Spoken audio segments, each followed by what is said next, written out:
Welcome to movie brand. Indian cinema രംഗത്തെ പ്രമുഖ താരങ്ങളെ പങ്കെടുപ്പിച്ച് നടത്തിയ കല്യാൺ ജ്വല്ലറി ഗ്രൂപ്പിന്റെ നവരാത്രി ആഘോഷങ്ങളിൽ തിളങ്ങി നടൻ ദിലീപ് കുടുംബവും. കാവ്യയ്ക്കും മക്കളായ മീനാക്ഷിക്കും മഹാലക്ഷ്മിക്കും ഒപ്പമാണ് ദിലീപ് എത്തിയത്. വെള്ള ജുബ സെറ്റും മഞ്ഞ നിറത്തിലുള്ള പ്രിന്റഡ് ഷോളും ഇട്ടായിരുന്നു ദിലീപിന്റെ വരവ്.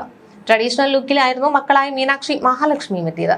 വയലറ്റ് നിറത്തിലുള്ള ചുരിദാറിൽ ട്രഡീഷണൽ ഓർണമെന്റ്സ് ധരിച്ചാണ് നടി കാവ്യ മാധവൻ ചടങ്ങിലെത്തിയത്.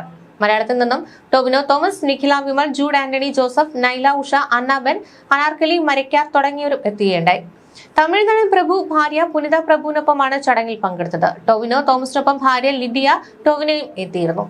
ബോളിവുഡിൽ നിന്നും കത്രീന കൈഫ്, കൃതിക സനോൺ, മലൈക അറോറ, ശില്പ ഷെട്ടി, അജയ് ദേവ്ഗൺ, രശ്മിക മന്ദാന, ബോബി ഡിയോൾ, സെയ്ഫ് അലി ഖാൻ എന്നിവരുൾപ്പെടെ നിരവധി സെലിബ്രിറ്റികളാണ് കൊച്ചിയിലേക്ക് പറന്നെത്തിയത്. സന്ധ്യാവന്ദനവും തുടർന്ന് ദീപാഞ്ജലിയുടെയും ആരംഭിച്ച ചടങ്ങുകൾക്ക് ശേഷം താരങ്ങൾ ഏറെ നേരം സൗഹൃദപരമായ അന്തരീക്ഷത്തിൽ സമയം ചെലവഴിച്ചു.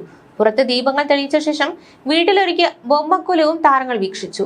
താരപകിട്ടായിരുന്ന അവാർഡ് നിശ്ചയെന്ന് തോന്നിപ്പിക്കുന്ന സംഗമം. അതേസമയം ഇക്കഴിഞ്ഞ ഓണത്തിന് ദിലീപ് പങ്കുവച്ചിരുന്ന ചിത്രങ്ങളെല്ലാം തന്നെ വളരെ പെട്ടെന്നാണ് വൈറലായി മാറിയത്. കാവ്യയ്ക്കും 2 മക്കൾക്കും ഒപ്പമുള്ള ചിത്രമായിരുന്നു വൈറലായത്. പിന്നാലെ പത്മസരോവരം എന്ന കുടുംബ വീട്ടിൽ ഓണം ആഘോഷിച്ച ചിത്രങ്ങളും സോഷ്യൽ മീഡിയയിൽ ശ്രദ്ധിക്കപ്പെട്ടിരുന്നു. കുടുംബം ഒന്നാകെ ഓണം ആഘോഷിച്ചിട്ട് ദിലീപിന്റെ ബന്ധുക്കൾക്കൊപ്പമുള്ള ചിത്രങ്ങൾ എവിടെയും കാവ്യയും മീനാക്ഷിയെയും കാണാൻ കഴിഞ്ഞിരുന്നില്ല. ദിലീപ് സഹോദരൻ അനൂപ് പത്മനാഭൻ, സഹോദരി സബിത, അനൂപിന്റെ ഭാര്യ ലക്ഷ്മിപ്രിയ, അവരുടെ മക്കൾ എന്നിവർക്കൊപ്പമുള്ള ചിത്രങ്ങളാണ് പങ്കുവച്ചിരുന്നത്. സഹോദരങ്ങളെ ചേർത്ത് പിടിച്ചു നൽകുന്ന ദിലീപിന്റെ ചിത്രങ്ങൾ ഫാൻ പേജുകളിലടക്കം വൈറലായിരുന്നു.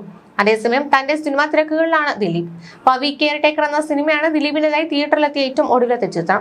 വിനീത് കുമാറാണ് ചിത്രം സംവിധാനം ചെയ്തത്. മലയാളികളെ നോൺ സ്റ്റോപ്പായി പൊട്ടിച്ചിരിപ്പിച്ച ഒരുപാട് ദിലീപ് സിനിമയുടെ തുടർച്ചയാണ് വിനീത് കുമാർ സംവിധാനം ചെയ്ത പവി കെയർ ടേക്കർ. തിയേറ്ററുകളിൽ കേവലം ആളെ നിറയ്ക്കാൻ കെൽപ്പുള്ള ഒരു താരം മാത്രമായിരുന്നില്ല ദിലീപ്. അതിനപ്പുറം മികച്ച അഭിനയ ശൈലിയും തനത് ശൈലിയുമുള്ള നടൻ എന്ന നിലയിലും അദ്ദേഹം സ്വയം അടയാളപ്പെടുത്തി. സ്വാഭാവിക അഭിനയത്തിന്റെയും സൂക്ഷ്മ അഭിനയത്തിന്റെയും മികച്ച മാതൃകകൾ സൃഷ്ടിക്കാനുള്ള കെൽപ്പ് അദ്ദേഹത്തിനുണ്ട് എന്നതിന് നിരവധി ഉദാഹരണങ്ങളുണ്ട്.